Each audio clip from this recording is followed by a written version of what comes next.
Hello everyone, मेरा नाम है राहुल मिश्रा और स्वागत करता हूं दोस्तों आपका अपने इस यूट्यूब चैनल पे, जहां पर दोस्तों हम लोग पढ़ रहे हैं मिशन बिहार एसआई को।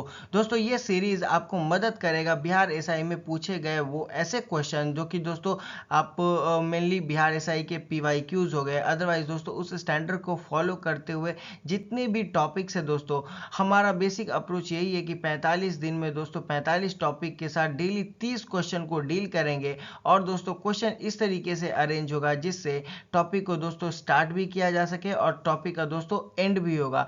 इतना ही नहीं दोस्तों, टॉपिक के बीच में हम लोग माइंड मैप को भी कवर करेंगे और दोस्तों एक चार्ट फ्लो भी रहेगा जिसके कारण आपको टॉपिक को समझने में बहुत ही आसानी होगी। तो चलिए दोस्तों स्टार्ट करते हैं वीडियो को। और ये हमारा दोस्तों आज जो है वो लेक्चर नंबर 2 है। दोस्तों आज का जो हमारा दूसरा लेक्चर है वो गुप्ता एम्पायर के बेसिस पे है। इसमें हम लोग समुद्रगुप्त, चंद्रगुप्त या फिर दोस्तों नालंदा यूनिवर्सिटी के बारे में जानेंगे। और दोस्तों शुरुआत करेंगे फाउंडेशन के साथ और गुप्ता एम्पायर के एक्सपेंशन से। उसके बाद दोस्तों चंद्रगुप्त 2 के बारे में पढ़ेंगे जो कि हम लोग विक्रमादित्य के भी नाम से जानते हैं। उसके एडमिनिस्ट्रेशन, इकोनॉमी और आर्ट्स के बेसिस पे भी जानेंगे। और दोस्तों एंड में देखेंगे कि ये गुप्ता जो था वो डिक्लाइन किस तरीके से हुआ। तो चलिए समझते हैं दोस्तों। दोस्तों अगर बात की जाए तो पहला क्वेश्चन हमारा एकदम सिंपल है कि फाउंडेशन एंड जो एक्सपेंशन ऑफ गुप्ताज एम्पायर का है। तो उसका पहला क्वेश्चन बहुत सिंपल है कि who was the founder of Gupta empire. कौन था दोस्तों गुप्ता एम्पायर का फाउंडर। यहाँ पे दोस्तों मेनली आपको 4 ऑप्शंस दिए गए हैं। उन चारों ऑप्शन में दोस्तों चंद्रगुप्त मौर्य है, चंद्रगुप्त 1 है, समुद्रगुप्त है या फिर दोस्तों चंद्रगुप्त 2 है। जल्दी से इसका उत्तर अगर आप चाहो दोस्तों तो कमेंट में मेंशन कर सकते हो। तो चलिए दोस्तों हम लोग पहले समझते हैं।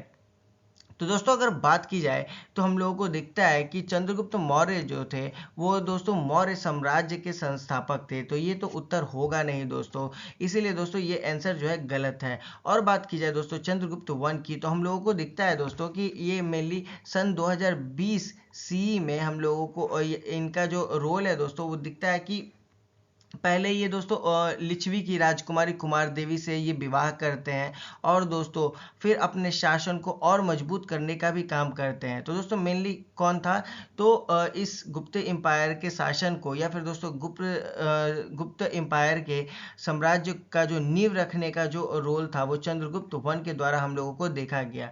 समुद्रगुप्त की बात की जाए दोस्तों यहाँ पे ऑप्शंस के आधार पे, तो हम लोगों को दिखता है दोस्तों कि वह चंद्रगुप्त प्रथम के मेनली वो पुत्र थे। ठीक है, आगे हम लोग देखेंगे दोस्तों कि ये एक विश्व विजेता या फिर दोस्तों एक सबसे बड़ा विजेता के भी तौर पे हम लोग इनको देखेंगे। लेकिन दोस्तों ये संस्थापक नहीं थे, इसीलिए ये ऑप्शन इन पर गलत होता है। दोस्तों चंद्रगुप्त 2 की बात करें तो उसके बाद हम लोगों ने देखा कि साम्राज्य का विस्तार किया गया, जिसको दोस्तों मेनली विक्रमादित्य के भी तौर पे हम लोग जानते हैं। लेकिन इनको भी दोस्तों हम लोग संस्थापक के तौर पे नहीं देखते हैं। दोस्तों दूसरा क्वेश्चन है what was the title of Samudragupta. Samudragupta की उपाधि क्या थी। दोस्तों अक्सर ये क्वेश्चन पूछा जाता है कि समुद्रगुप्त की उपाधि इनको दी गई थी या फिर दोस्तों एक मतलब बेसिक कैरेक्टर को हम लोग यहाँ पे देखते हैं। लेकिन दोस्तों सबसे बड़ी इंपॉर्टेंट बात कि ये समुद्रगुप्त का जो टाइटल था वो क्या था। तो पहला ऑप्शन है दोस्तों महेंद्रादित्य, विक्रमादित्य या फिर दोस्तों लिच्छवी दोहित्रा या फिर देवगुप्त। तो ऑप्शन के अनुसार देखा जाए दोस्तों तो मेनली हम लोगों को दिखता है कि जो महेंद्रदित्य थे दोस्तों उसमें क्या था कि यह उपाधि जो था दोस्तों वो कुमार गुप्त से जुड़ा हुआ है। ठीक है, तो ये ऑप्शन जो है दोस्तों नहीं होगा। विक्रमादित्य की बात की जाए तो हम लोगों को चंद्रगुप्त 2 में दोस्तों ये देखने को मिलता है, तो ये भी ऑप्शन नहीं होगा। और बात की जाए दोस्तों लिच्छवी दोहित्रा की, तो हम लोगों को दिखता है कि ये जो इसका जो अर्थ होता है दोस्तों लिच्छवी दोहित्रा का, ये दिखाता है कि लिच्छवी राजकुमारी की जो नाती के तौर पर देखा जाता है। दोस्तों यह उपाधि जो था वो जो समुद्रगुप्त का जो मातृवंशीय था दोस्तों उसी की शाही पहचान को ये दिखाता है। तो इसीलिए दोस्तों हम लोगों को दिखता है कि लिच्छवी दोहित्रा जो थी दोस्तों ये उसका सही उत्तर है। और बात की जाए दोस्तों देवगुप्त की, तो ये मेनली एक शासक का नाम था, ये कोई उपाधि का नाम नहीं था। दोस्तों मैं क्वेश्चंस के बीच में आप लोगों को जितने भी ऑप्शंस हैं उसको डील करने पे ज़्यादा फोकस देता हूँ। और उसका मेन रीज़न यही हो जाता है क्योंकि क्या होता है दोस्तों कि ऑप्शंस जो होते हैं वो हमेशा एक नियर बाई टॉपिक या फिर मिलता जुलता दोस्तों मतलब कि एक कैरेक्टर को लेके आते हैं, जिसके कारण क्या होता है कि कंफ्यूजन क्रिएट होता है और वही दोस्तों आपका नेगेटिव मार्किंग बन जाता है। तो आप अपने आंसर में क्लैरिटी अगर रखोगे तो दोस्तों आपका आंसर जो है एकदम सही बनकर आएगा। तो चलिए दोस्तों समझते हैं नेक्स्ट क्वेश्चन को। वो है दोस्तों हमारा कि the military achievement of Samudragupta are described in. दोस्तों समुद्रगुप्त की सैन्य उपलब्धियों का वर्णन किस शिलालेख में दोस्तों मिलता है? पहला ऑप्शन हम लोगों को दिखता है दोस्तों हाथी गुफा इंस्क्रिप्शन, प्रयाग प्रशस्ति, मेहरौली आयरन पिलर इंस्क्रिप्शन या फिर दोस्तों जूनागढ़ इंस्क्रिप्शन। तो चलिए दोस्तों समझते हैं हर एक ऑप्शंस को बारीकी से। तो अगर बात की जाए दोस्तों हाथी गुफा इंस्क्रिप्शंस की, तो हम लोगों को दिखता है दोस्तों कि ये खारवेल के शासन काल से संबंधित है, जिसमें दोस्तों कलिंग भी देखते हैं। मेनली हम लोगों को गुप्त काल से नहीं दिखता है। प्रयाग प्रशस्ति की बात की जाए तो समुद्रगुप्त की जो विजय यात्रा थी दोस्तों, उसमें ये वर्णन किया गया है। तो दोस्तों इसीलिए इसको हम लोग इम्पोर्टेंट मानते हैं और यही दोस्तों प्रयाग प्रशस्ति है दोस्तों, इसे उनके दरबार में जो कवि थे हर्षेन ने मेनली लिखा था। तो दोस्तों यही प्रयाग प्रशस्ति हमारा आंसर है। और बात की जाए दोस्तों मेहरौली की, तो हम लोगों को मेहरौली का जो इंस्क्रिप्शन था आयरन जो पिलर इंस्क्रिप्शन, इसमें दिखा कि चंद्रगुप्त द्वितीय जिसको विक्रमादित्य के नाम से जानते हैं दोस्तों, वो इन्हीं से संबंधित है। तो ये भी आंसर गलत है। और बात की जाए जूनागढ़ इंस्क्रिप्शन की, तो हम लोगों को दिखता है कि ये सुदर्शन झील की मरम्मत से जुड़ा हुआ है। तो दोस्तों ये मेनली शक शासक जो थे रुद्र दमन, उनके तौर पे दोस्तों ये देखा जाता है। तो ये भी उत्तर गलत है। तो मेनली दोस्तों प्रयाग प्रशस्ति जो था वो मिलिट्री अचीवमेंट या फिर देखा जाए दोस्तों तो समुद्र गुप्त के जो सैन्य उपलब्धियां थी उसके बारे में प्रयाग प्रशस्ति में वर्णन किया गया है। दोस्तों हमारा नेक्स्ट क्वेश्चन है who called Samudragupta the Napoleon of India. दोस्तों समुद्रगुप्त को भारत का नेपोलियन किसने कहा? पहला ऑप्शन है दोस्तों Vincent Smith, Megasthenes, RC Majumdar या फिर दोस्तों केपी जायसवाल। दोस्तों अक्सर एग्जामिनेशन में जो विदेशी ऑथर थे, राइटर्स थे दोस्तों, उनके बारे में क्वेश्चन पूछा जाता है, उनके जो रोल थे दोस्तों उनको यहाँ पे मेंशन किया जाता है। तो इस सेक्शन में दोस्तों आपको क्लैरिटी होनी ज़्यादा जरूरी है। तो यहाँ पे दोस्तों बात की जाए अगर विंसेंट स्मिथ की, तो हम लोगों को दिखता है कि ये दोस्तों ब्रिटिशर्स इतिहासकार थे और दोस्तों इन्हीं ने समुद्रगुप्त को नेपोलियन ऑफ इंडिया बोला था। तो इसीलिए दोस्तों विंसेंट स्मिथ जो है यहाँ पे सही उत्तर है। लेकिन दोस्तों बात की जाए तीन और जो ऑथर्स थे उनका रोल क्या था, चलिए अब इसको समझते हैं। तो दोस्तों मेनली हम लोगों को मेगास्थनीज के तौर पे देखा जाए तो ये दोस्तों एक ग्रीक दूत जिसको बोल सकते हैं दोस्तों, वो थे जो कि चंद्रगुप्त मौर्य के समय में भारत आए थे। दोस्तों इनका गुप्त काल से कोई संबंध नहीं था, तो ये आंसर नहीं है। दोस्तों आरसी मजूमदार की अगर बात करें तो ये आधुनिक भारतीय इतिहासकार थे, मतलब मॉडर्न हिस्ट्री के सेगमेंट में दोस्तों इनका रोल देखा जाता है। दोस्तों इन्होंने मतलब लेकिन ये जो उपाधि थी इन्होंने नहीं दी थी, तो ये भी आंसर नहीं है। और केपी जायसवाल की अगर बात की जाए दोस्तों तो उन्होंने गुप्त काल का अध्ययन किया है, यह उपाधि उन्होंने नहीं दिया है। तो ओवरऑल अगर देखा जाए दोस्तों तो विंसेंट स्मिथ जो थे उनका दोस्तों यही था कि उन्होंने समुद्रगुप्त को दोस्तों भारत का नेपोलियन उन्होंने ही बोला था। दोस्तों हमारा नेक्स्ट क्वेश्चन है who is known as the greatest conqueror among the Guptas. दोस्तों गुप्त शासकों में सबसे बड़ा विजेता किसे कहा जाता है? तो मेनली दोस्तों क्योंकि हम लोग जानते हैं कि यहाँ पे एक मैंने जो टर्म आपको बताया पहले कि समुद्रगुप्त को दोस्तों नेपोलियन ऑफ इंडिया बोला जाता है। और दोस्तों आप अगर आंसर को समझोगे तो आपको समझ में आएगा कि नेपोलियन दोस्तों एक तरीके का एक ऐसा रूलर था जो कि पूरे यूरोप में दोस्तों अपना जो परचम है वो लहराया था। उसने ब्रिटेन, रशिया, प्रशिया या फिर दोस्तों ऑस्ट्रिया जैसे बड़े बड़े एम्पायर को डरा रखा था। दोस्तों यही एक मैसेज या फिर दोस्तों यही एक हम लोग सेगमेंट से रिलेट करते हैं समुद्रगुप्त को, जो कि दोस्तों दिखाता है कि ये भी कहीं ना कहीं भारत की व्यवस्था को दोस्तों इन्होंने झकझोर के रख दिया। तो सबसे खास बात कि यहाँ पे हम लोगों को आंसर जो है दोस्तों वो क्लियरली दिखता है कि समुद्रगुप्त ही है। लेकिन अगर बात की जाए चंद्रगुप्त वन की और टू की या फिर दोस्तों कुमारगुप्त की, तो यहाँ पे इनका भी रोल समझ लेते हैं। तो तो मेनली दोस्तों चंद्रगुप्त वन जो थे उन्होंने साम्राज्य की मेनली नींव रखी थी। तो दोस्तों ये बड़े युद्ध ये भी नहीं लड़े। चंद्रगुप्त टू की बात की जाए तो उसने दोस्तों पश्चिम भारत पर जीता। समुद्रगुप्त की तुलना में दोस्तों देखा जाए तो इनकी जो विजय थी वो बहुत ही कम थी। और कुमारगुप्त की अगर बात की जाए दोस्तों तो हम लोगों को दिखता है कि उसके शासन काल में स्थिरता थी, मगर बड़े जो मतलब जीते हुए जो परिणाम हम लोगों को मिले वो कुछ खास नहीं थे। तो दोस्तों इसका जो उत्तर है वो है समुद्रगुप्त। नेक्स्ट क्वेश्चन की बात करें दोस्तों तो what symbol is depicted on Samudragupta's coin. दोस्तों समुद्रगुप्त के सिक्कों पर कौन सा प्रतीक अंकित था। क्योंकि दोस्तों उस टाइम पे जो आर्ट एंड आर्किटेक्चर से जो क्वेश्चन पूछे जाते हैं उसमें ये पूछा जाता है कि उस टाइम पे सिक्के कौन से थे, या फिर सिक्कों में दोस्तों ये सिक्के किस चीज़ के बने हुए थे। ये सब बहुत ही इंपॉर्टेंट क्वेश्चन है जो कि एक बहुत बड़ा कंफ्यूजिंग सेगमेंट भी है। तो दोस्तों इसमें जो पहला ऑप्शन है वो है हॉर्स ऑफ अश्वमेधा, उसके बाद शिप, लायन, बॉ एंड एरो। तो दोस्तों अगर बात की जाए तो उस टाइम पे हॉर्स और जो अश्वमेधा थे जो कि दोस्तों दिखाता था कि समुद्रगुप्त ने अश्वमेधा यज्ञ किया था दोस्तों। तो इसी के प्रतीक तौर पे देखा जाए ना दोस्तों तो ये सिक्कों पर यज्ञ का दोस्तों घोड़ा बना रहता था। तो इसीलिए दोस्तों ऑप्शन ए जो है वो सही है। लेकिन बी की बात की जाए दोस्तों शिप की, तो यह प्रतीक दोस्तों मेनली समुद्री व्यापार पर था। चालुक्य सिक्कों पर दोस्तों ये मेनली दिखता था, ये गुप्ताज पर नहीं दिखता था।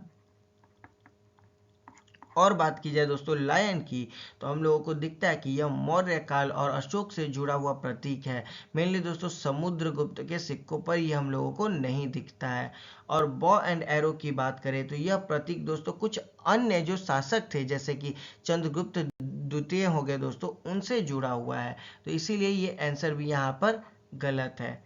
नेक्स्ट क्वेश्चन की बात की जाए तो what title did Chandragupta one use on his coin. दोस्तों चंद्रगुप्त प्रथम ने अपने सिक्कों पर कौन सी उपाधि का प्रयोग किया था।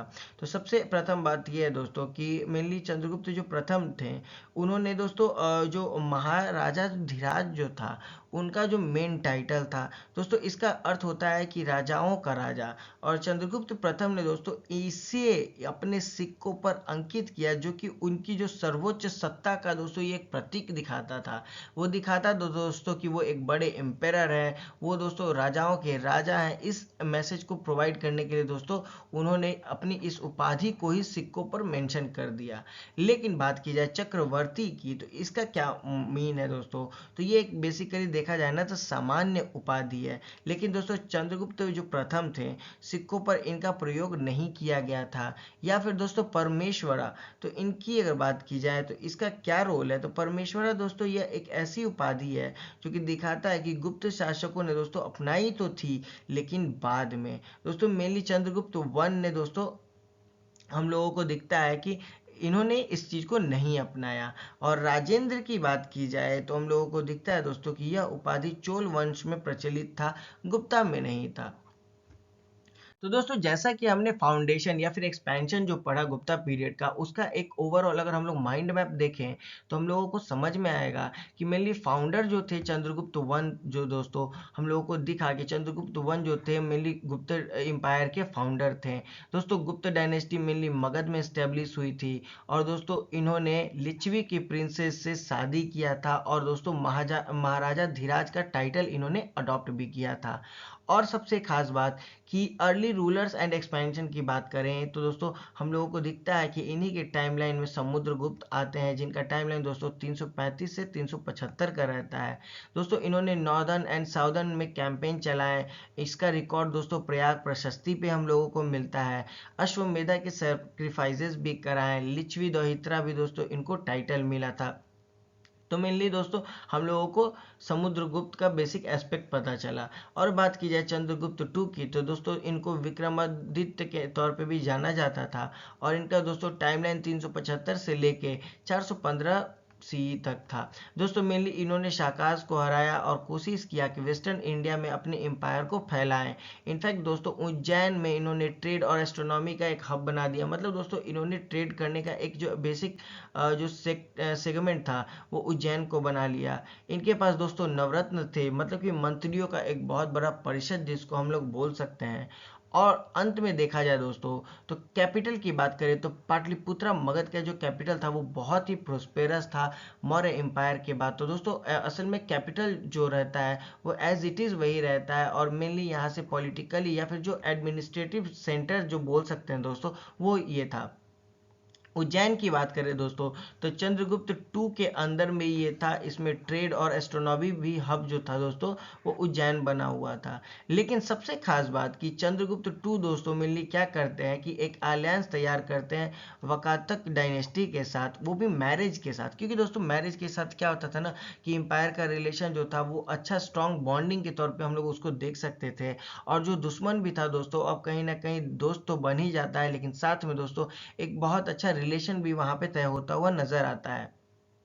तो चंद्रगुप्त टू करते क्या है कि वकातक डायनेस्टी के साथ शादी के साथ दोस्तों क्या करते हैं तो अपने अलायंस को मजबूत कर लेते हैं। उसके बाद दोस्तों अपने एम्पायर को फैलाते हैं। तो फैलाने का रीज़न पंजाब, बंगाल या फिर दोस्तों सेंट्रल इंडिया, इनफैक्ट देखा जाए दोस्तों तो गुजरात भी, मतलब आपको दिखेगा दोस्तों पूरब से लेके पश्चिम तक, या फिर दोस्तों देखोगे तो आप पूर्वोत्तर एरिया में भी इनका एक्सपेंशन बहुत बड़ा दिखेगा। जैसा कि हम लोग जानते हैं एडमिनिस्ट्रेशन का दोस्तों तो ये सेंट्रलाइज्ड मोनार्की था। मतलब दोस्तों यहाँ पे जो राजा थे वही एक बेस्ट अथॉरिटी थे, उन्हीं का डिसीजन जो था वो लागू होता था।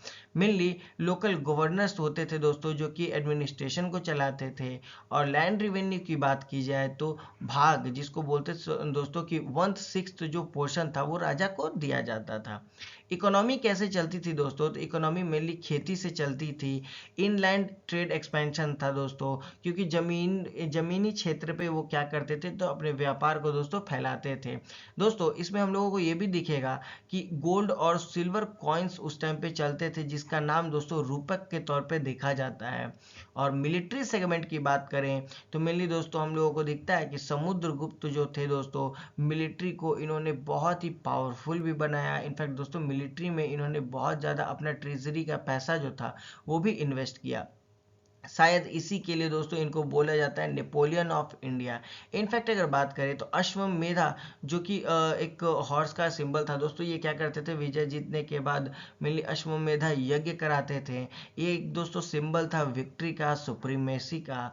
और सबसे खास बात दोस्तों यहाँ पे रिलीजन की अगर बात करें तो ये वेस्टर्निज्म को फॉलो करते थे, क्योंकि दोस्तों इन लोगों का मानना था कि अब शांति से ही देश को चलाया जा सकता है। बाद में बुद्धिज्म जैनिज्म के भी ये पाथ फॉलोअर बन गए। इनफैक्ट दोस्तों नेक्स्ट क्वेश्चन की अगर बात करें तो हम लोगों को दिखता है कि चंद्रगुप्त टू के बारे में अब क्वेश्चंस आपको पूछे जाएंगे। पहला क्वेश्चन ये है दोस्तों कि what was the other name of Chandragupta two. दोस्तों चंद्रगुप्त टू का दूसरा नाम क्या था? देवगुप्त था, विक्रमादित्य था, या हरिसेन, या फिर दोस्तों कुमारगुप्त।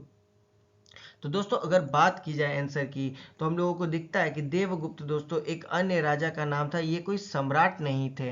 विक्रमादित्य की अगर बात की जाए तो हम लोगों को दिखता है दोस्तों कि चंद्रगुप्त द्वितीय को मेनली क्या किया गया था दोस्तों तो विक्रमादित्य का टाइटल इन्हीं को दिया गया था। तो ये आंसर सही है। लेकिन अगर हरिसेन की बात की जाए तो ये समुद्रगुप्त के दोस्तों दरबारी कवि थे।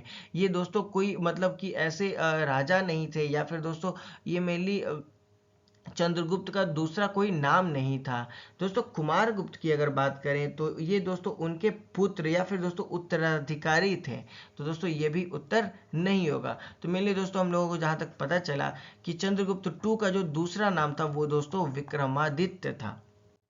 नेक्स्ट क्वेश्चन दोस्तों, what was the capital of Chandragupta two. दोस्तों चंद्रगुप्त द्वितीय की राजधानी कहाँ पे थी?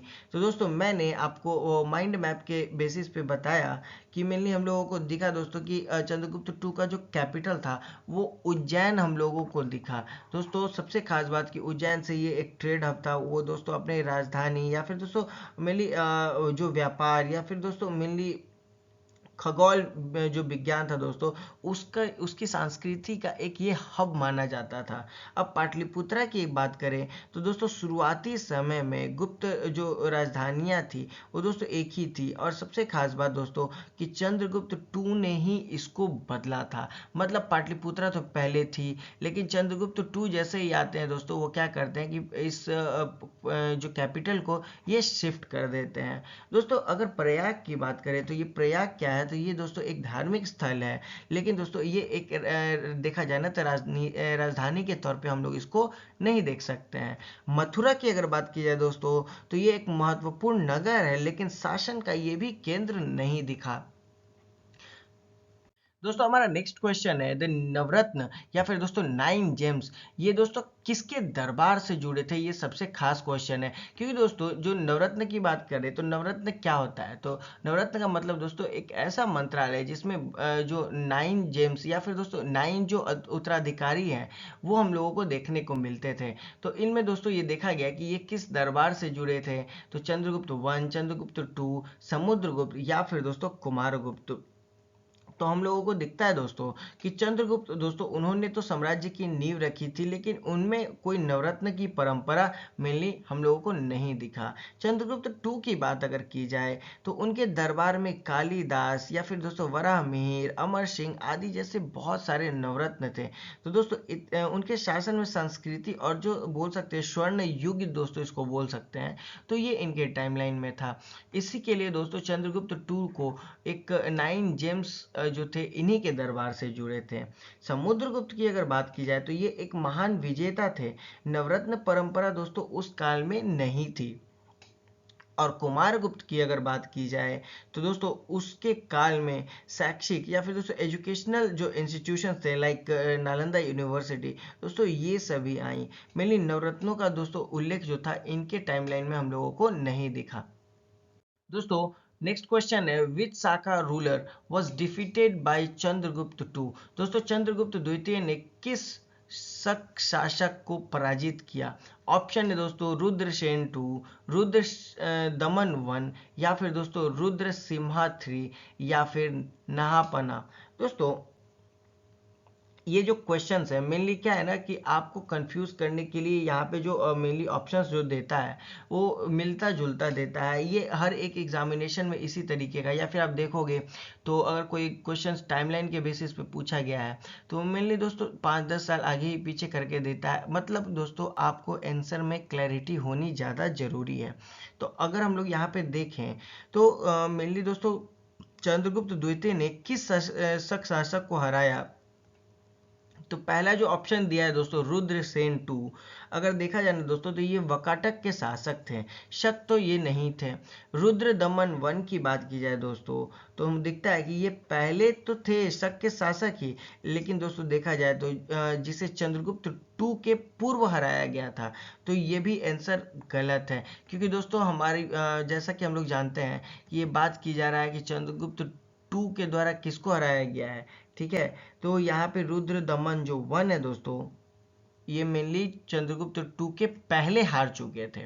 और रुद्र सिम्हा जो थ्री थे, अगर इनकी बात करें तो चंद्रगुप्त टू ने दोस्तों रुद्र सिंह थ्री को ही पराजित किया था, क्योंकि दोस्तों शक शक्ति का जो अंत था इन्होंने यहीं पर खत्म कर दिया।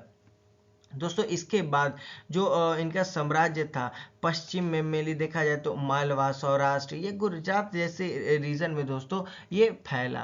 नहापना की बात की जाए दोस्तों तो यह भी एक प्राचीन शक शासक ही थे, लेकिन दोस्तों जिसे सतवाहनों ने हराया था इन्होंने इनको दोस्तों चंद्रगुप्त टू ने नहीं हराया था। तो मेनली हम लोगों को दिखता है दोस्तों कि रुद्रसेन जो थे वो क्या थे, तो चंद्रगुप्त के द्वारा हराए गए शक रूलर थे।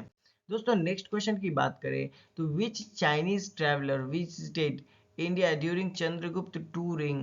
दोस्तों चंद्रगुप्त द्वितीय के शासन काल में कौन सा चीनी यात्री भारत आया था? ऑप्शन है दोस्तों हुएंग सांग, फाइन या फिर दोस्तों जांग जांग या इत्सिंग। तो दोस्तों चाइनीज़ ट्रैवलर्स तो बहुत सारे आए थे इंडिया में, लेकिन सबसे इम्पोर्टेंट यही है कि जो ये ट्रैवलर्स थे ये कब आए, किसके टाइमलाइन में आए, ये सबसे बड़ा इंपॉर्टेंट टॉपिक है। तो चंद्रगुप्त टू की रेन की अगर बात की जाए तो हम लोगों को जैसा कि पता है दोस्तों कि फाहिन, मेनली फाहिन जो दोस्तों क्या थे, तो 399 से लेके हम लोगों को 414 के टाइम तक हम लोगों को दिखते हैं, जो कि इंडिया में वो लोग आते हैं दोस्तों। ये गुप्त काल में आते हैं और उन्होंने दोस्तों भारत की जो शांतिपूर्ण या फिर दोस्तों भारत को समृद्ध बनाया, इस टाइम को इसीलिए माना जाता है दोस्तों, क्योंकि गुप्ता जो एम्पायर था दोस्तों कहीं ना कहीं हमारे संस्कृति में, हमारे एजुकेशन में दोस्तों एक बहुत बड़ा चेंजेस भी लेकर आता है, या फिर ग्लोबल सेंटर बन जाता है दोस्तों एजुकेशन सेगमेंट का। दोस्तों हुइंग सांग की अगर बात करें तो हम लोगों को दिखता है कि ये हर्षवर्धन के समय में दोस्तों 7th सेंचुरी में आते हैं। और बात की जाए जुएंग जांग की तो दोस्तों यह भी हर्षवर्धन के ही मतलब कि टाइमलाइन में आते हैं, तो ये भी नहीं होगा। और इत्सिंग की बात करें दोस्तों तो 7वीं शताब्दी में मेनली इन क्या उसके अंत में ये मेनली आते हैं, तो ये भी जो थे ये भी आंसर में नहीं आएंगे। तो मेनली दोस्तों फाहिन जो थे ये किसके टाइम पे आते हैं, तो चंद्रगुप्त टू के टाइमलाइन में आते हैं। और दोस्तों इनका भी बहुत बड़ा रोल रहता है नालंदा यूनिवर्सिटी या फिर एजुकेशनल हब्स को दोस्तों फ्लरिश करने का। अगर देखा जाए तो मेनली हम लोगों को दिखता है कि जितने भी गुप्ता टाइमलाइन में दोस्तों रूलर्स थे वो क्या किए हैं कि एजुकेशन सेगमेंट को हमेशा फ्लरिश करने का काम किए हैं। और उसी का एक रोल हम लोगों को देखने को मिलता है दोस्तों कि उन्होंने अपने भारत की संस्कृति को बना के रखा, या फिर दोस्तों बहुत सारे मॉन्यूमेंट्स बनाए। इनफैक्ट बात की जाए तो ग्लोबल एजुकेशन का एक सेंटर बन चुका था भारत उनके दौर पे। नेक्स्ट क्वेश्चन की बात करें तो the Mehrauli iron pillar inscription is associated with, दोस्तों मेहरौली लौह स्तंभ जो अभिलेख किससे संबंधित है, ये दोस्तों बहुत बार एग्जामिनेशन में डायरेक्टली पूछा भी जाता है। तो मेनली हम लोगों को देखा जाए दोस्तों समुद्रगुप्त की अगर बात की जाए तो यहाँ पे हम लोगों को दिखता है दोस्तों कि उनका जो उल्लेख था वो प्रयाग प्रशस्ति में है, लौह स्तंभ या फिर दोस्तों आयरन पिलर में हम लोगों को नहीं दिखता है। चंद्रगुप्त टू की अगर बात की जाए तो दोस्तों ये मेहरौली लौह स्तंभ में हम लोगों को देखने को मिलता है। इनका जो शिलालेख था दोस्तों ये चंद्रगुप्त द्वितीय का विक्रमादित्य या फिर दोस्तों उनकी जो प्रशंसा के तौर पे मेंशन किया गया है। तो ये दोस्तों हम लोगों को चंद्रगुप्त टू आंसर सही है। लेकिन अगर बात की जाए स्कंदगुप्त की तो यहाँ पे दिखता है दोस्तों कि ये हुन आक्रमण थे, जो हुनाज आक्रमणकारी थे दोस्तों उनके संघर्ष के लिए प्रसिद्ध था। ये दोस्तों ये लौह स्तंभ नहीं था। या फिर कुमारगुप्त की अगर बात करें तो दोस्तों कुमारगुप्त हम लोगों को दिखता है कि उसने नालंदा विश्वविद्यालय की दोस्तों स्थापना की थी, लौह स्तंभ से उनका भी कोई रोल नहीं था। दोस्तों अब बात करते हैं चंद्रगुप्त के बारे में, चंद्रगुप्त टू जो इनको दोस्तों विक्रमादित्य के भी नाम से हम लोग जानते हैं। इनके एडमिनिस्ट्रेशन, इकोनॉमी और आर्ट्स के बारे में हम लोग जानेंगे। तो दोस्तों चंद्रगुप्त टू विक्रमादित्य के नाम से जानते थे। टाइमलाइन दोस्तों 380 से 415 का था। दोस्तों एडमिनिस्ट्रेशन हम लोग जानते हैं कि मेनली राजतंत्र था, रीजनल गवर्नर्स हुआ करते थे दोस्तों, और विलेजेस में भी एडमिनिस्ट्रेशन मतलब कि एक सत्ता हुई करती थी जिसमें दोस्तों हेडमैन को ग्रामिक बोला जाता था। उसमें काउंसिल जिसको सभा बोल सकते हैं दोस्तों, तो वो अरेंज्ड फॉर्म में था। टैक्सेशन की बात करें दोस्तों तो लैंड रेवेन्यू था, जमीनी जो उनको कलेक्शन होता था, या फिर दोस्तों ट्रेड पर भी टैक्सेस लगता था। जस्टिस सिस्टम की बात करें तो किंग जो था सुप्रीम जज था दोस्तों। लोकल पंचायत जो छोटे मोटे मुद्दे हैं दोस्तों उसके लिए बनाया गया था। इकोनॉमी एकदम बेसिकली देखा जाए दोस्तों तो हम लोगों को दिखता है कि एग्रीकल्चर पर ही डिपेंडेंट थी। ट्रेड और कॉमर्स की बात करें तो वेस्टर्न कंट्रीज या वेस्टर्न ट्रेड था, मतलब रोमन एम्पायर के साथ इनका ट्रेड बहुत अच्छा होता था। और दोस्तों ये वाटरवे ट्रेड नहीं था, ये मेनली हम लोगों को इनलाइन ट्रेड दिखता है। मतलब दोस्तों गंगा यमुना के रिवर पे, मतलब इंटरनेशनल कोई ट्रेड नहीं था, समुद्री व्यापार इन लोगों का नहीं होता था। दोस्तों कॉइनेज की अगर बात करें तो गोल्ड कॉइन या फिर मेनली हम लोगों को दिखता था कि गोल्ड कॉइन एक डायनेस्टी का प्राइड के तौर पे भी देख सकते हैं, रिलीजियस सिंबल भी था। और उस टाइम पे सिल्वर और कॉपर कॉइन्स भी हम लोगों को देखने को मिले हैं। आर्ट एंड आर्किटेक्चर की बात करें तो temples like early Gupta style में देखा जाए दोस्तों तो ब्रिक्स, स्टोन, टेराकोटा, इन सभी चीज़ों पे दोस्तों हम लोगों को दिखा है कि आर्ट जो था फ्लरिश किया। स्कल्पचर की बात करें तो मथुरा, सारनाथ स्कूल, बुद्ध इमेज या फिर दोस्तों हिंदू डिटीज को भी यहाँ पे हम लोगों ने फ्लरिश होते हुए देखा है। लिटरेचर एंड एजुकेशन सेगमेंट की अगर बात की जाए तो कालिदास जो लिटरेचर थे दोस्तों, या फिर आर्यभट्ट जो एस्ट्रोनॉमी को लीड करते थे, या फिर दोस्तों संस्कृत उस टाइम पे बहुत बहुत ही इलीट बना हुआ था या फिर एक कोड का लैंग्वेज बना हुआ था।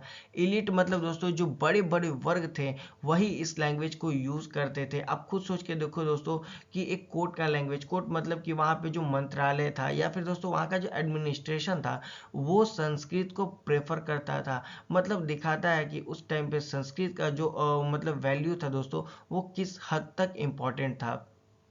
अगर बात की जाए रिलीजन एंड कल्चर की तो दोस्तों उस टाइम पे वेस्टर्निज्म सैवनिज्म को प्रमोट किया जाता था। रिलीजियस टॉलरेंस दोस्तों मेंटेन किया जाता था या फिर दोस्तों जो बुद्धिस्ट मोनास्ट्रीज थे उनको भी दोस्तों कोशिश किया बाद में कि एक्सपैंड किया जाए। तो इस तरीके की इनकी शासन व्यवस्था थी। दोस्तों नेक्स्ट क्वेश्चन की अगर बात करें तो एडमिनिस्ट्रेशन एंड इकोनॉमी आर्ट्स की, तो प्रशासन अर्थव्यवस्था और कला की बात करें तो जैसा कि मैंने बताया दोस्तों कि किस तरीके का, क्वेश्चन के अनुसार गुप्ता का प्रशासन किस प्रकार था, सेंट्रलाइज था, फेडरल था, रिपब्लिक था, डेमोक्रेसी था। तो दोस्तों जैसा कि मैंने आपको पिछले माइंड मैप या फिर दोस्तों चार्ट फ्लो के थ्रू बताया कि उस टाइम की जो शासन व्यवस्था थी वो मेनली दोस्तों सेंट्रलाइज्ड हुई करती थी। फेडरल सिस्टम की बात करें दोस्तों तो फेडरल सिस्टम आपको पता है कि स्टेप बाय स्टेप या फिर दोस्तों पावर जो है अपने छोटे छोटे क्षेत्रों में बटा हुआ रहता है, तो जो कि ये था नहीं।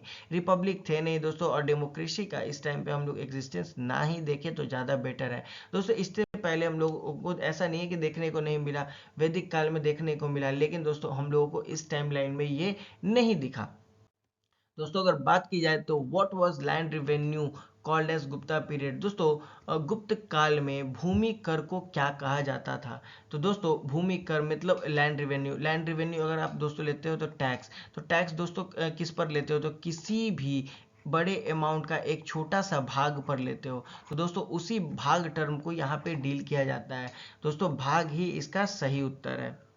दोस्तों नेक्स्ट क्वेश्चन है कि what were the silver coin of Gupta period called. दोस्तों गुप्त काल में चांदी के सिक्कों को क्या कहा जाता था। क्योंकि दोस्तों ये क्वेश्चन बहुत ही इंपॉर्टेंट है और बहुत बार दोस्तों इस तरीके की कॉम्प्लिकेशंस को ये क्रिएट करता है। तो ऑप्शन दोस्तों करसपन या फिर दिनार रुपा या फिर दोस्तों बात की जाए टाका। तो मैंने आपको पहले ही बता चुका है दोस्तों कि रूपा का मेनली क्या था दोस्तों, तो शक विजय के बाद हम लोगों को दिखा कि चंद्रगुप्त द्वितीय ने दोस्तों चांदी के जो रूपक सिक्के थे उसको जारी किए। तो मेनली दोस्तों हम लोगों को रूपक दिखता है जो कि सिल्वर के फॉर्म में आता है। कर्प शार्पनर की बात करें दोस्तों तो हम लोगों को दिखता है कि ये प्राचीन मुद्रा थी जो कि मौर्य काल में थी। गुप्त काल में इसका हम लोग कोई प्रभाव नहीं देखते हैं। दिनार की अगर बात करें दोस्तों तो ये सोने के सिक्कों का नाम था, ना कि चांदी का। और टाका की बात की जाए दोस्तों तो ये शब्द जो बाद में सुल्तान काल के टाइम पे हम लोगों को देखने को मिला है, तो ये भी उत्तर नहीं होगा। नेक्स्ट क्वेश्चन की बात की जाए तो why is the Gupta period called as golden age of India. Gupta काल को भारत का सुनहरा युग क्यों कहा जाता है। दोस्तों ये बहुत ही महत्वपूर्ण क्वेश्चन है। महत्वपूर्ण इसलिए दोस्तों क्योंकि मैंने आपको पहले भी बताया है कि आर्ट एंड आर्किटेक्चर या फिर दोस्तों बात की जाए एजुकेशन सेगमेंट की तो इस टाइम पे बढ़ चढ़ के दोस्तों इसको प्रचार किया गया था, ग्लोबल सेंटर बना हुआ था। तो दोस्तों आखिर क्या था जिसके कारण दोस्तों इस पीरियड को गोल्डन एज कहा गया है। ऑप्शन है एंड ऑफ फॉरेन इन्वेशन। क्या दोस्तों इनके टाइमलाइन में हम लोगों को आक्रमण जो कारी बाहरी थे उनका दोस्तों खत्म हो चुका था, या फिर दोस्तों development of art science and literature. क्या दोस्तों आर्ट का, साइंस का या लिटरेचर का हम लोग डेवलपमेंट होते हुए देखे हैं, या फिर दोस्तों बुद्धिज्म का हम लोग डिक्लाइन के तौर पे हम इसको देख सकते हैं, या फिर ऑप्शन है दोस्तों फॉल ऑफ रोमन ट्रेड। क्या रोमन के साथ जो हमारी व्यापार चलती थी क्या वो खत्म हो चुकी थी। तो दोस्तों अगर पैरेलली देखा जाए तो ये हर देश के एक चलते हुए मुद्दे हैं, लेकिन बात की जाए दोस्तों तो इन सभी के बावजूद उस टाइम का जो आर्ट में जो डेवलपमेंट था, साइंस या फिर लिटरेचर में, वो खुद में एक बहुत बड़ी मिसाल पेश करता था। क्योंकि दोस्तों बाहरी आक्रमणकारी का आना जाना ये तो हर व्यवस्था में चला आता था, लेकिन उस टाइम का जो मेन आंसर है दोस्तों या फिर बात की जाए मेन एस्पेक्ट था कि दोस्तों वो जो शासन काल था वो कला, विज्ञान, साहित्य, गणित, खगोल दोस्तों आदि बहुत सारे सेगमेंट में इनका विकास हुआ। दोस्तों नेक्स्ट क्वेश्चन है Aryabhatta live during the reign of. दोस्तों आर्यभट्ट कौन से गुप्त शासक के शासन काल में रहे थे। दोस्तों ये बहुत ही इंपॉर्टेंट क्वेश्चन है क्योंकि यहाँ पे आपको दिखेगा कि आर्यभट्ट का जो टाइमलाइन है ये डिफाइन करता है कि आखिर इनके टाइमलाइन में कौन से रूलर थे जो रूल कर रहे थे। तो दोस्तों यहाँ पे हम लोगों को बहुत सारे कैरेक्टर्स दिखेंगे, लाइक समुद्रगुप्त या फिर चंद्रगुप्त टू, स्कंदगुप्त, कुमारगुप्त। तो समुद्रगुप्त की बात करें तो वो पहले के काल में दोस्तों शासक थे। आर्यभट्ट तो दोस्तों बाद में आए थे। और चंद्रगुप्त टू की अगर बात की जाए दोस्तों, तो ये मेनली ग्रेट मैथमेटिशियन थे। तो दोस्तों इनको देखा जाए ना तो इन्हीं के टाइमलाइन में ये आते हैं। स्कंदगुप्त की अगर बात की जाए तो दोस्तों इनके ये देखा जाता है ना तो ये बाद के शासक थे। आर्यभट्ट उससे पहले ही आ चुके थे। कुमारगुप्त की अगर बात की जाए दोस्तों, तो हम लोगों को दिखता है कि उनके शासन काल में नालंदा विश्वविद्यालय का दोस्तों स्थापना हुआ था। लेकिन आर्यभट्ट दोस्तों उससे पहले ही सक्रिय थे, मतलब उससे पहले ही आके दोस्तों अपने इस शासन काल में अपनी छवि को दिखा चुके थे। नेक्स्ट क्वेश्चन है दोस्तों, the greatest poet of Gupta age was. Gupta युग में सबसे बड़ा कवि कौन था? बनभट्ट, कालिदास, हरिश्चंद्र या फिर दोस्तों विशाखादत्त। दोस्तों आप बताओ इसका आंसर कमेंट में कि उस टाइम पे सबसे जो इम्पोर्टेंट या फिर देखा जाए दोस्तों ग्रेटेस्ट पोएट कौन थे। तो दोस्तों बात की जाए तो कालिदास। जैसा कि हम लोग जानते हैं कि कालिदास दोस्तों एक उनकी जो पोएट थी, लाइक मेघदूत, रघुवंश या फिर दोस्तों अभिज्ञान शकुंतलम, मतलब इस तरीके की दोस्तों इनकी जो रचनाएं थी वो बहुत ही ज़्यादा प्रसिद्ध हुई। ऐसा नहीं है दोस्तों वनभट्ट नहीं थे, लेकिन दोस्तों ये हर्षवर्धन काल के कवि थे। तो दोस्तों इस काल में ये हम लोगों को नहीं दिखे, इसलिए ये आंसर गलत है। हरिसेन की बात की जाए तो ये समुद्रगुप्त के दोस्तों जो दरबारी कवि थे। तो दोस्तों मेनली ये भी हम लोगों को बाद का टाइमलाइन दिखता है। और विशाखा दत्त की अगर बात की जाए तो दोस्तों मुद्रा राक्षस के मेनली ये लेखक थे। लेकिन दोस्तों देखा जाए ना तो कालिदास जितने प्रसिद्ध ये भी नहीं थे। नेक्स्ट क्वेश्चन है, विच religion did most Gupta's ruler follows. दोस्तों अधिकांश गुप्त शासक किस धर्म का पालन करते थे? ऑप्शन है जैनिज्म, बुद्धिज्म, वैष्णविज्म या फिर दोस्तों शैविज्म। तो आप इसका सही उत्तर बताओ दोस्तों, क्योंकि अगर बात की जाए तो अधिकांश जो गुप्त शासक थे दोस्तों, अगर देखा जाए ना तो वो वैष्णविज्म को फॉलो करते थे दोस्तों, क्योंकि वो मेनली भगवान विष्णु के उपासक थे। फिर भी वे दोस्तों अन्य धर्मों जैसे कि शैव, बुद्ध, जैन के प्रति सहिष्णुता या फिर दोस्तों एक मतलब जो होता है एक अपनी कॉमन विचारधारा, लोगों से जुड़ाव विचारधारा, उसको भी दोस्तों ये मेंटेन करके रखते थे। लेकिन अगर बात की जाए प्राथमिकता की, तो हम लोगों को दिखता है कि वो वैष्णविज्म के फॉलोअर थे। तो इनमें दोस्तों बाकी ऑप्शंस जो हैं वो गलत है। दोस्तों नेक्स्ट क्वेश्चन है, लेटर गुप्तास एंड डिक्लाइन। सबसे खास बात दोस्तों कि जब ये गुप्ता पीरियड इतना अच्छा था तो ये दोस्तों खत्म कैसे हुआ, या फिर दोस्तों इसका जो डिक्लाइन फेज आया उसका क्या रीजन था। तो सबसे खास बात चलिए समझते हैं। तो दोस्तों मेनली जो कुमार गुप्ता का जिसको टाइटल मिला वो कौन था, या फिर दोस्तों कुमार गुप्त का टाइटल का उपाधि क्या था, चलिए अब इसको समझते हैं। तो दोस्तों हम लोगों को समझ में आता है कि कुमारगुप्त मेनली क्या थे दोस्तों, तो महेंद्रदित्य, जो कि मैंने दोस्तों पहले भी आंसर में आपको बताया है। तो दोस्तों महेंद्रदित्य की उपाधि मेनली क्या थी, तो कुमार गुप्त को मेनली मिली थी। दोस्तों विक्रमादित्य की अगर बात की जाए तो ये दोस्तों ये एक टाइटल था जो कि दोस्तों चंद्रगुप्त टू को मिला था। दोस्तों उसके बाद चंद्रादित्य की बात की जाए तो ये किसी और जो बाद में लेटर रूलर्स थे दोस्तों उनका ये टाइटल था। और देवम नामप्रिया की बात की जाए तो दोस्तों ये अशोक का टाइटल था। मतलब ओवरऑल देखा जाए दोस्तों तो महेंद्रादित्य जो था वो मेनली कुमारगुप्त के जो प्रथम जो उपाधि थी दोस्तों वो मेनली महेंद्रादित्य ही थी। नेक्स्ट क्वेश्चन है दोस्तों, the Gupta empire began to decline after. दोस्तों गुप्ता जो साम्राज्य था उसका पतन किस शासक के बाद हुआ? ये बहुत ही इंपॉर्टेंट हो जाता है, क्योंकि दोस्तों एक रूलर होता है जो कि मतलब किसी भी एम्पायर को दोस्तों स्टेबल करता है। उसके बाद दोस्तों दूसरा रूलर कोई भी आता है जो पीक पॉइंट पे अपने साम्राज्य को लेकर जाता है। और उसके बाद दोस्तों कोई तो ऐसा रूलर होता ही है जिसके पास उसके एम्पायर का एक डिक्लाइन फेज आता है। तो दोस्तों यहाँ पे हम लोगों को दिखा कि गुप्ता जो एम्पायर था उनका दोस्तों जो समापन या फिर दोस्तों देखा जाए कि पतन का जो कारण बना वो मेनली दोस्तों स्कंद गुप्त के तौर पे देखा जाता है।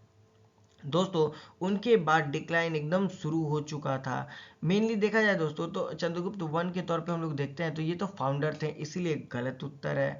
दोस्तों समुद्रगुप्त में हम लोगों को दिखा कि एक्सपेंशन हुआ था, डिक्लाइन इनके टाइमलाइन पे नहीं हुआ। और कुमारगुप्त की बात की जाए तो उनके बाद दोस्तों स्कंदगुप्त ही तो आए थे। तो मतलब दोस्तों हम लोगों को स्कंदगुप्त यहाँ पे सही उत्तर है। नेक्स्ट क्वेश्चन है, who faced the Hunas invasion. दोस्तों हुनाज का जो आक्रमण था, जो हुरा जो बाहरी आक्रमणकारी थे दोस्तों, इनका सामना किस शासक से पड़ा। तो जैसा कि दोस्तों मैंने आपको बताया कि मेनली यहाँ पे स्कंदगुप्त के बाद क्या होता है कि इस एम्पायर का पतन होना चालू होता है। तो दोस्तों हुनास का आक्रमण कहीं ना कहीं हम लोगों को दिखता है कि स्कंदगुप्त को ज़्यादा फेस करना पड़ जाता है, और इसी के कारण दोस्तों यहाँ के ट्रेजरी खाली हो जाती है। ट्रेजरी मतलब दोस्तों इनके जो पैसे हैं वो कहीं ना कहीं कमज़ोर पड़ने लगते हैं। छोटे छोटे प्रांतों में दोस्तों जो इनके मतलब कि राजाधिकारी सब हुआ करते थे, तो दोस्तों ये कहीं ना कहीं अब कमज़ोर पड़ते गए। इसी के कारण दोस्तों हम लोगों को दिखा कि हुनास फिर पावर में आ जाते हैं। दोस्तों अगर नेक्स्ट क्वेश्चन की बात की जाए तो what was the main capital of Gupta empire. दोस्तों गुप्ताज एम्पायर का सबसे जो बड़ा मेन जो कैपिटल था वो क्या था। तो दोस्तों हम लोगों को दिखा कि मेनली जो पाटलिपुत्रा था, ये मौर्य सम्राट से ही दोस्तों हम लोगों को देखने को मिलता है कि ये एक मेन कैपिटल है। और दोस्तों ये कैपिटल कोई एक दिन में बसा बसाया तो था नहीं, ये इसका दोस्तों प्राचीन महत्व भी था। यहाँ से ट्रेड भी होता था, इनफैक्ट दोस्तों एडमिनिस्ट्रेशन या पॉलिटिकल एक हब के तौर पे हम लोग इसको देख सकते हैं। उज्जैन की बात की जाए तो उज्जैन दोस्तों चंद्रगुप्त का एक सेकेंडरी कैपिटल था, प्राइमरीली वो भी नहीं था। कन्नौज की अगर बात की जाए तो दोस्तों लेटर पीरियड में ये भी फेमस हुआ है, लेकिन इनसे देखा जाए तो गुप्ता पीरियड में पाटलिपुत्रा ही था। और राजगीर की बात की जाए दोस्तों तो मौर्य टाइम का ये भी एक कैपिटल हुआ करता था। दोस्तों नेक्स्ट क्वेश्चन है the most famous university of Gupta period was. दोस्तों गुप्त काल का सबसे प्रसिद्ध विश्वविद्यालय कौन सा था। दोस्तों ये बहुत ही इंपॉर्टेंट है, जैसा कि मैंने आपको हमेशा की तरह आपको बताया है कि दोस्तों हमारा जो बिहार का जो नालंदा यूनिवर्सिटी है, ये एक बिहार का दोस्तों एक प्रेस्टिजियस, या फिर दोस्तों देखा जाए तो उस टाइम पे जो गुप्ता एम्पायर था उस टाइम पे दोस्तों पूरे वर्ल्ड का एक सेंटर बना हुआ था एजुकेशन सेगमेंट में। तो इसीलिए दोस्तों मेनली हम लोगों को दिखता है कि गुप्ता डायनेस्टी में हम लोगों को नालंदा यूनिवर्सिटी फेमस होता हुआ भी दिखा। तक्षशिला की बात की जाए तो तक्षशिला दोस्तों हम लोगों को दिखता है कि ये मेनली कहाँ पर है दोस्तों, तो ये मेनली उस टाइम पे देखा जाए ना दोस्तों तो गुप्ता टाइम तक ये मेनली गिर गया था। मेनली ये हम लोगों को दिखता है कि ये पाकिस्तान जैसे रीजन में है। दोस्तों उसके बाद विक्रमशिला की बात की जाए तो ये पाला पीरियड में बना था, तो ये भी नहीं होगा। और वल्लभी की बात की जाए दोस्तों तो लेटर पीरियड की ये भी यूनिवर्सिटी थी, मतलब उनके टाइमलाइन में नालंदा ही एक सुप्रीम यूनिवर्सिटी थी।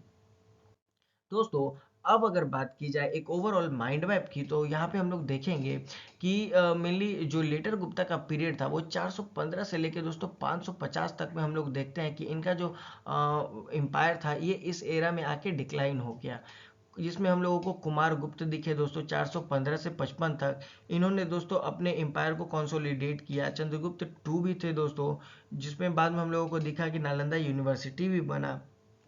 सेंट्रल गवर्नेंस को ये लोग मेंटेन करके रखे हैं। इनफैक्ट बात की जाए बाद में दोस्तों तो स्कंद गुप्त भी हम लोगों को दिखते हैं जो कि 455 से 467 तक। इन्होंने दोस्तों हुनास का आक्रमण सहा सेंट्रल एशिया से दोस्तों, क्योंकि ये हुनास तो जो थे ये कहीं ना कहीं आकर इनके जो मिलिट्री कैंपेन या फिर दोस्तों इनकी जो मतलब कि पैसे थे दोस्तों वो मजबूर करते थे कि मिलिट्री पे ये राजा और भी खर्च करें। इनके कारण दोस्तों क्या होता है कि इनका ट्रेजरी खाली हो जाता है, और कुछ ही क्षण के बाद दोस्तों इनका जो एम्पायर है वो कमज़ोर पड़ जाता है। और सबसे खास बात डिक्लाइन होने का रीज़न या फिर दोस्तों इनका एम्पायर मतलब खत्म होने का रीज़न एक ही होता है कि कांस्टेंट जो हुनास थे वो बार बार आक्रमण कर रहे थे। तो दोस्तों जाहिर सी बात है कि अगर इस तरीके का समय आएगा तो राजा कहीं ना कहीं कमज़ोर होता हुआ दिखेगा। दोस्तों फिनेंशियली भी एक प्रॉब्लम बढ़ेगा, और मिलिट्री के एस्पेक्ट पे भी देखा जाए तो ये भी एक बर्डन है। मतलब कि पैसे की अगर आप पे कमी आएगी दोस्तों तो मिलिट्री पे आप एक मतलब कि स्पेसिफिक ब्रैकेट ही इन्वेस्ट कर पाओगे, जो कि वो एक बहुत बड़ा प्रॉब्लम बन गया। इनफैक्ट देखा जाए तो वेस्टर्न या फिर नॉर्दर्न इंडिया का जो टेरिटरीज था उसको भी ये हार चुके थे। इकोनॉमी एंड सोसाइटीज की बात करें तो डिक्लाइन हो गया था दोस्तों ट्रेड में या फिर एग्रीकल्चर में। कॉइन जो था दोस्तों उस टाइम पे जो सोने का चलता था उसमें गोल्ड का कंटेंट दोस्तों हम लोगों को घटता हुआ दिखा, जो कि दिखाता है कि ये महंगाई का ये एक साइन था। इनफैक्ट फ्यूडल पावर बढ़ता गया दोस्तों, रीजनल जो किंगडम्स थे वो अब ग्रो करने लगे। और कल्चरल लेगेसी की अगर बात करें तो गुप्तास का आर्ट या फिर आर्किटेक्चर वो एक पीक पॉइंट पर था। सारनाथ हो गया या अजंता, ये दोस्तों एक बहुत ही बड़ा एग्जाम्पल उस टाइम का पेश करते हैं। इनफैक्ट दोस्तों देखा जाए ना तो संस्कृत लिटरेचर एक बहुत ही प्रेस्टिजियस उस टाइम पे सब्जेक्ट बना हुआ था, कम्युनिकेशन का या फिर दोस्तों लिटरेचर का। दोस्तों उस टाइम पे साइंटिफिक अचीवमेंट्स भी हुए हैं एस्ट्रोनॉमी और मैथमेटिक्स में, जो कि आज के टाइम पे भी दोस्तों कहीं ना कहीं उस सेगमेंट को या फिर दोस्तों उस एरा को मतलब ये दिखाते हैं कि वो एरा कितना प्रोस्पेरस था। दोस्तों आज के लिए बस इतना ही। कैसा लगा वीडियो आप हमें कमेंट में बताइए। अगर ये वीडियो आपको अच्छा लगा तो please like, subscribe and bell icon को प्रेस करें, जिससे आपको आगे की आने वाली वीडियोस का अपडेट मिलता रहेगा। मिलते हैं अगले वीडियो में, तब तक के लिए अपना ख्याल रखें। Thank you. दोस्तों आज के लिए बस इतना ही। कैसा लगा वीडियो आप हमें